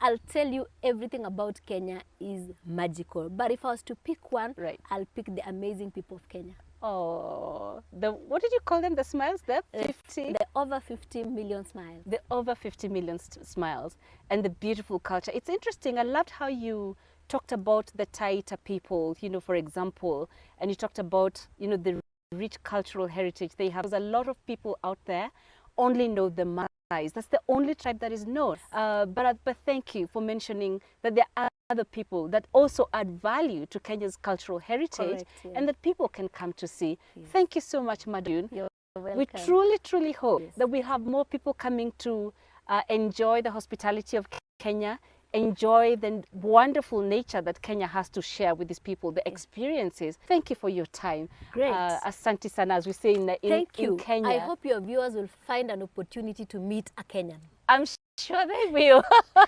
Thank you very much. We've been speaking to the CEO of the Kenya Tourism Board, Madam June Chepkemei. Thank you very much for your time. And so for now, I'm going to hand you back to our team in Beijing.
Welcome back. That was a very insightful conversation between Penina Karibe and the CEO of Kenya Tourism Board. But we want to expand this conversation further, and we had promised to bring you very insightful analysis from another brilliant mind, and that is in the person of the Director General of the Kenya Wildlife Service, Dr. Erastus Kanga. We have the privilege to have him on our set. And as we just expand on this conversation of wildlife conservation and protection, we just want to also look at the collaborations that exist, of course, between the Kenya Wildlife Service, the country as the country, as the service that leads the country's efforts towards wildlife conservation and protection, and of course with other partners both within and without. Karibu.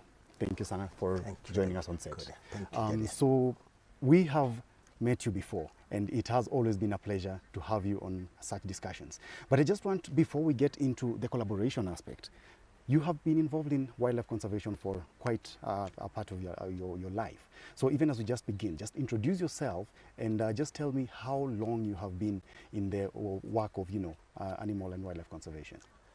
Thank you, Jerry. My journey with wildlife conservation started from the village, from when I was young, in the 70s, when we were young guys. And then it solidified in 2000. I joined the Kenya Wildlife Service, and I've been having a career of 24 years of active service. And that career has culminated into my appointment as the Director General of the Kenya Wildlife Service. And looking back, I can only see the service as a privilege, not just to serve my people in Kenya, but to serve the world in terms of ensuring that we are able to conserve the assembly of wildlife, the diversity of the indigenous species that are in this country. One of the most dramatic things that I would want the world to know is that I am a specialist in hippopotamus conservation. Yes, I spent my time here 4 years doing research on this Mara River, on the hippos that are actually at my background, and I was trying to assess the communities and the wildlife management entities, understand how livestock and the grazers can be able to coexist. One of the fundamental things that I was able to discover was that the hippopotamus are ecosystem engineers. They are able, in the course of their grazing, to cut grass into low, medium and high, and all the other species are able to align up there and feed at various levels, including livestock. And that was actually game-changing in the sense that you can have what we call mixed feeding systems. Yes. Thank you so much. And I remember in the first 2 days of this live streaming that we have been having across our social media platforms and our website, we had mentioned that we are right on the banks of the Mara River, which is deep inside the Masai Mara National Reserve in Narok County. And we had mentioned earlier as well that we have resident hippopotamus herds right behind us, and you will once in a while during this interview continue hearing the grunts of the hippos as they just lay there and await for nighttime so that they can leave the water to go into the grazing fields to get some food. And they live very, very calmly with the vicious crocodiles. They seem to have an understanding that enables them to continue living in close quarters with each other, both formidable, but they find a way of existing together. So back to you, sir. The Kenya Wildlife Service, what is the service's mandate here in Kenya?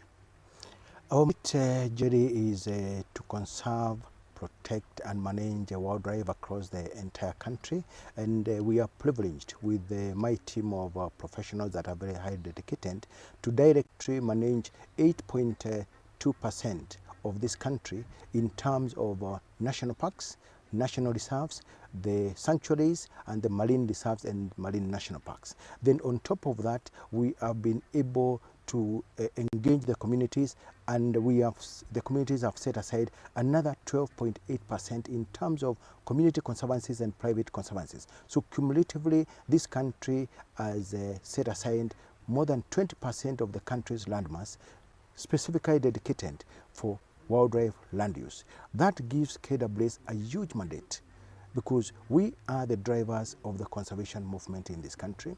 We love partnerships, we love collaborations, and we are taking the country into a higher level of ensuring that we have thriving wildlife population that are coexisting with the local communities, and we are providing the product that the tourists are coming to see this country. Jerry, don't be surprised that 75% of the visitors who come to this country, they come for a safari, and the safari is synonymous to wildlife viewing. So the mandate of WS puts us squarely into the economic growth of this country. Thank you. Thank you so much, Doctor. And I'm going to still expound this conversation to the national spectrum. But before I do that, I want to now just narrow down to the Masai Mara, where we are right now. What is this ecosystem's value to the country and also to the people that to visit it? Good, Jerry.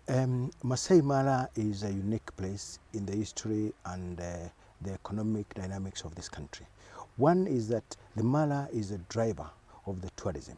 The Mara is the one that beckons all the visitors in this country. Then when the visitors come in, we have what we call the spillover effect. You have people in the transport industry, you have the tour operators. You have the people that are running the aircraft in this country.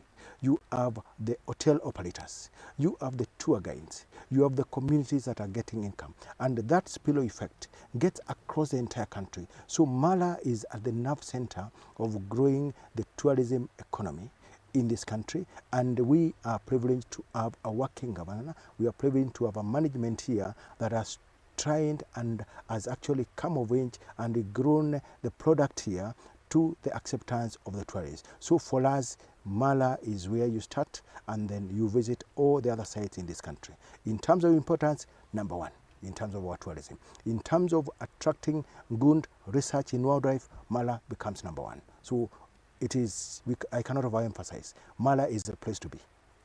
And you yourself also conducted your research on hippos, as you have mentioned there. But every year for 3 to 4 months, the Mara plays host to more than 1 million wildebeest, zebras and antelopes that are migrating from the neighboring country, Tanzania's Serengeti National Park, and they roam here, feed on our grass before moving back to Tanzania's Serengeti National Park. And this has come to be known as one of the 7 wonders of the natural world, the Great Migration. And that is what we have been covering here, just trying to bring you every insight on the Great Migration 2024, following the animals and of course giving you a peek into life in the wild, just covering all the other animals as well that are residents of the Masai Mara National Reserve. But now just narrowing back to the migration, how important is it to this ecosystem? From my background of science, the wild-beast migration is the best ecological phenomena that you can witness anywhere in this world here. Number one, the wild beasts are following food in space and time, and their food is grass. Mara is what you call a mesic savanna. It's a wet savanna. So by the time we get to May, June, July, you have tall grass here. So the wild beast would move all the way from Serengeti. And on their way, they are followed by the other grazers, they are followed by the zebras, they are followed by the Thompson gazelles, they are followed by the grand gazelles. Then follows the predators. So it is a dynamic web of interdependence. By the time they get to Masai Mara, they cut this grass that you're seeing here completely short. Then all the other species are able to rearrange themselves and feed at the level that they are able to feed. And the predators come in. They take what they can be able to take. So the balance of this system is actually set by the movement of the wild beast from Tanzania to Kenya and into Masai Mara. Masai Mara is the climax of the movement. This is the theater where you really see the dynamism of the place and the predators. Yeah. And as you mentioned earlier, you are responsible for about 20% of the country's landmass, and that is not some light responsibilities that has been placed on your shoulder and on the shoulders of the service. But you, I would imagine, would need a lot of collaborations, both within the country and without the country. What are some of these collaborations that KWS has put in place to just ensure that the responsibility that has been bestowed on it continues moving on without a doubt? Jerry, number one challenge at home. The government conservation agenda started with the Vision 2030 blueprint. And that agenda is very clear on how we need to conserve our natural environment here. So our first collaborator is actually the government, the main government itself here. The current government has a very clear, better program and better initiative that has pronounced the environmental agenda that we are supposed to have in this country. So we start with the restoration of our habitats, we start with planting trees, and then we move into the other national space. We have quite a number of entities, partners that we are collaborating with in this country, starting from the cutting edge science that we do in wildlife conservation, moving into technology that cuts across east and west and the north. Then you move into the communities. We do a lot of collaborations with the community to sustain the 12.8% of the lands that are outside the protected areas to ensure that we can grow the wildlife population and we make sure that they thrive in times and space. So collaboration is a key thing, and we welcome all partners across. to come and work with us, to come and ensure that, oh, our great-grandchildren who are coming after us, they should be able to find this migration functioning. That is the cornerstone of our mandate. Yes, and I would imagine even with collaborations, there is a lot of, learning from each other. And Kenya has, for a very long time, been a beacon of hope in terms of restoration of animal populations, conservation of wildlife, and also just, helping other countries take a leaf or two from what the country has done. What are some of these ways that other countries, might want to learn from Kenya in their own ways of protecting wildlife? Basically, Kenya has been a leader in wildlife conservation, and we collaborate a lot with other entities, internally and externally. One area that we have clearly excelled in is in the recovery of our endangered species. We have developed species-specific action plans. We have been able, over the last 30 years, to bring our elephant population from a mere 16,000, and now we are boasting of more than 36,000 elephants in this country. We have been able to recover our rhino population from a mere 300 in the last 30 years. Now we are boasting of more than 2,000 rhinos in this country. The lion populations in this country, we are seeing it growing, and we are boasting of more than 2,400 lions that are traversing this landscape. This cannot be possible without the collaborations and the partnership that we have created over time, and the technology that we've been able to benefit from our partners all over. Yes, and as I was mentioning earlier at the beginning of this live stream, the local guides here have a very interesting lingo just to identify the animals as they are moving around during safaris and offering guide services for the tourists that visit the Masai Mara National Reserve. And I mentioned earlier that, for instance, the lion is commonly known here locally as Kichwa because of its beautiful mane and the powerful and very vibrant hair that it has on the face. And he has mentioned elephants and rhinos. The elephants here in the local lingo here used by the guides is known as masikio, which translates loosely to ears. So with their big ears, which also act as fans for the elephants during high temperatures, that is what they have come to be identified with. And for the rhinos, because of the horns that are standing tall beautifully right in front of their eyes, they are called pembe, which translates to horn. So these are some of the things that I also just want to talk about. There needs to be a very strong collaboration between the service and these local guides and the people that operate within the parks on a day-to-day basis, because they also play a very important part in terms of animal conservation and also just holding down this ecosystem as it is. How important is it then to ensure that KWS continues to nurture these relationships with such people like the local guides here? Thank you. The local guides and the tour operators are one of our first line of defense, especially when it comes to looking at the welfare of the wildlife that are in the protected species, including the conservancy areas. We have very clear networks. We have the Kenya Association of Tour Operators that we speak with, we talk with on a weekly basis. We have the tour guide associations that are able to reach to us, and we are able to handle and tackle any things of interest, and we compare notes on a daily basis. Actually, KWS has been a huge trainer of the tour guides. All the tour guides that are in the landscape of Kenya, they pass through the hands of KWS officers in terms of training, so they can learn how to handle our visitors, but above all, how to report back to us if they see anything that is happening in the protected landscapes and on our animals here. Yes. And the noises that you hear right behind us, we have a very beautiful backdrop of the river, and along the river we can see hippopotamus herds, and we can also see some giant crocodiles there. And there are some noises that you also hear which are very distinct, and those are from the Egyptian geese, and we have talked about them quite a lot in our broadcast and even in previous broadcasts. But I just want to also just give you a peek into what other things the Mara offers in terms of even just the birds. In the Mara you find Africa's largest eagle, which is the Marshall eagle. We have had a chance before to witness the Marshall eagle during a hunt. It wasn't successful for us, probably. That might have been something that was disappointing to see, but it was something that is magnificent. One of the largest birds in the world, being here in the Mara, the largest eagle, the Marshall eagle, which is the largest eagle in Africa. We had a chance to see that, and these are some of the things that then people get to see in the Mara. More than 100 different species of mammals and birds. You see a lot of animals on land, and you also see other animals in the water. And we have engagements even with some of our guides here and some of the people that we have spoken to before, and they say even beneath the water there are animals that we cannot see, and that just speaks to the richness of the Masai Mara. So how important is it then to ensure that we get it right for future generations?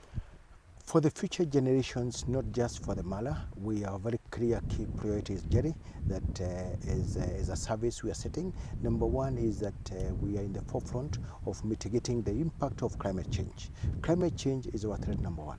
We need to mitigate climate change and ensure that our landscapes are remaining friendly to the thriving wildlife species, and to ensure that the generations that are coming, the visitors that are coming, are seeing what you are calling healthy habitats and healthy wildlife. Number two, what we are doing, Jerry, is that we are doing a lot of coexistence and partnership programs with our communities. Because if you look at the movement of the wild beasts are moving beyond the boundary of the protected national reserves. So we need the buy-ins from the communities to ensure that we establish what we call community conservancies. We are driving benefit sharing into those spaces to ensure that those particular community members that are allowing wildlife to be in their spaces, they can peacefully and harmoniously coexist with them. Then finally, we have a serious agenda of growing a thriving wildlife population and ecologically sound habitats to ensure that our populations keep on growing. But they don't only keep on growing, we ensure that the ecosystem integrity is kept in shape. And that is particularly driving us to ensuring that the threatened areas, the endangered species, we keep them in balance and they grow. So much to learn from you. I'm so proud to have had a chance to sit down with you, just to, pick your brain on a lot of things. And of course, we would have sat for even longer if time had allowed us. But remember, we have been with you, giving you various insights from Dr. Erastus Kanga, who is the Director General of the Kenya Wildlife Service. And earlier before, Penina Karibe, my colleague, sat down with June Chepkemoi, who is the CEO of Kenya Tourism Board, as we just tried to end this conversation that we have been having on wildlife conservation, animal protection, and of course the collaborations that are required to just ensure success in this quest. Of course, you have been with us since Friday, that is August the 16th, as we brought you down deep into the Masai Mara to just give you a feel of life in the wild. We hope you have had a chance to enjoy everything that we have been streaming for you from wherever part of the world you have been watching us across the different social media platforms. We have had a chance to plant our cameras across different locations across the park to try and bring you as many animal features as we possibly could from this national reserve. And remember, we came here, our time here has coincided with the Great Migration 2024, and this is the time when millions of animals involved, including wildebeests, zebras, and impalas, migrate all the way from Tanzania Serengeti National Park, which neighbors the Masai Mara National Reserve here in Narok County, and the animals stay here for about 3 to 4 months, grazing on the lush savanna grass that will have been protected here by the KWS team and of course the wardens here before returning back to the Serengeti National Park. And this migration cycle itself has been captured very vastly by the Kenyan authorities here. They have been able to identify the behavioral patterns of the animals. For instance, the animals get to mate, the wildebeest get to mate in the Serengeti National Reserve before coming here they mate here in the Masai Mara National Reserve before calving in the Serengeti National Park, and then bringing the calves again into the Mara in a continuous cycle that goes all year round.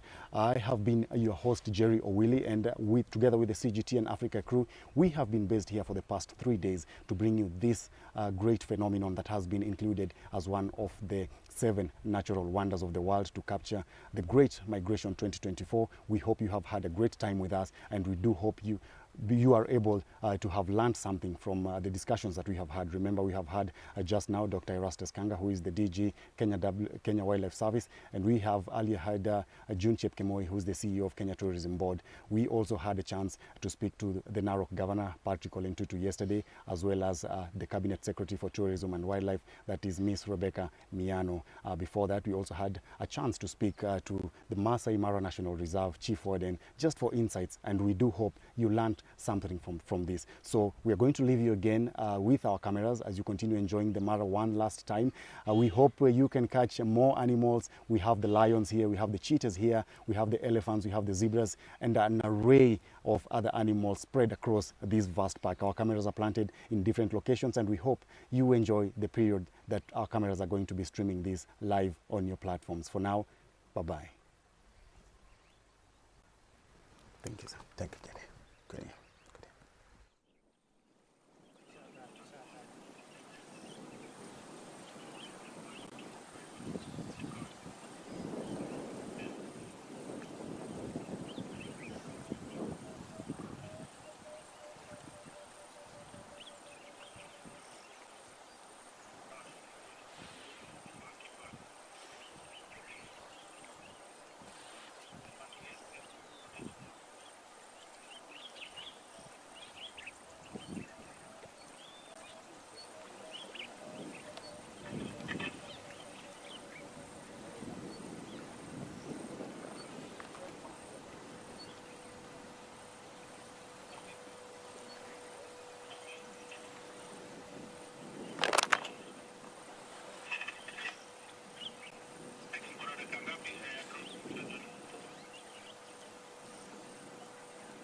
Right.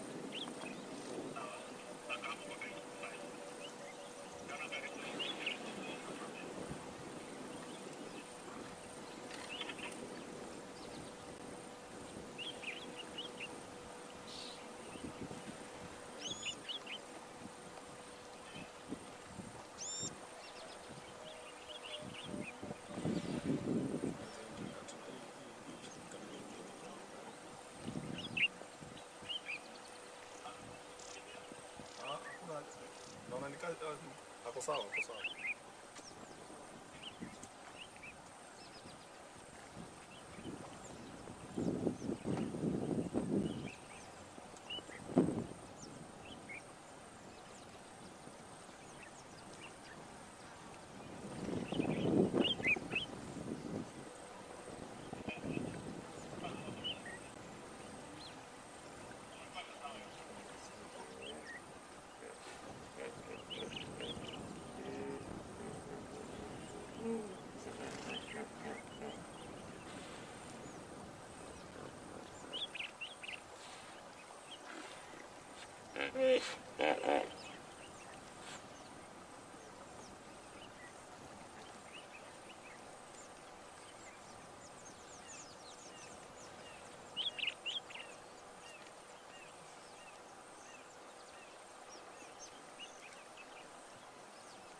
Kitrop. Nafikiri anasema twende Sand River huko.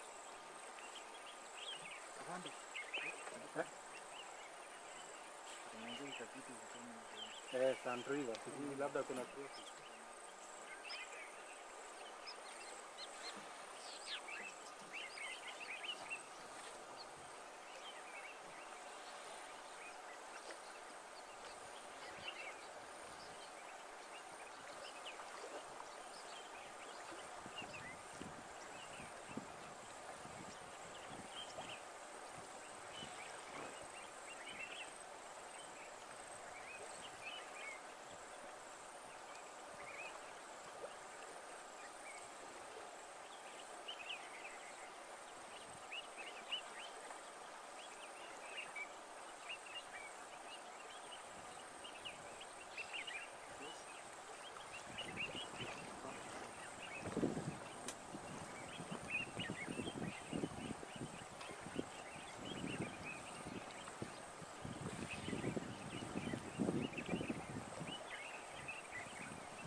Ishakuwa.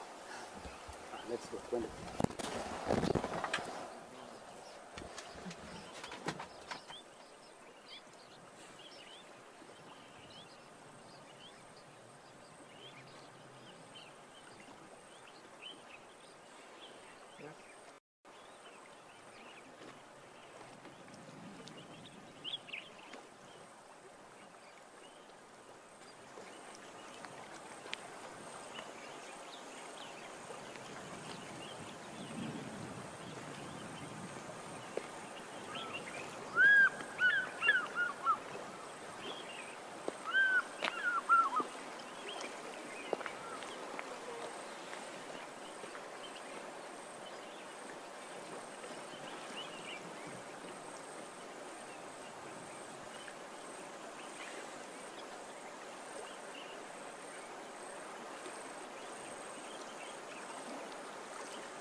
Karibia wanahepa.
Yes.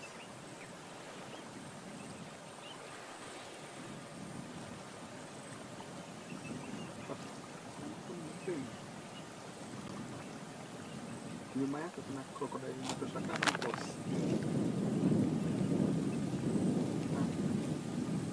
Sawa.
Umeziona?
Yes. Yes.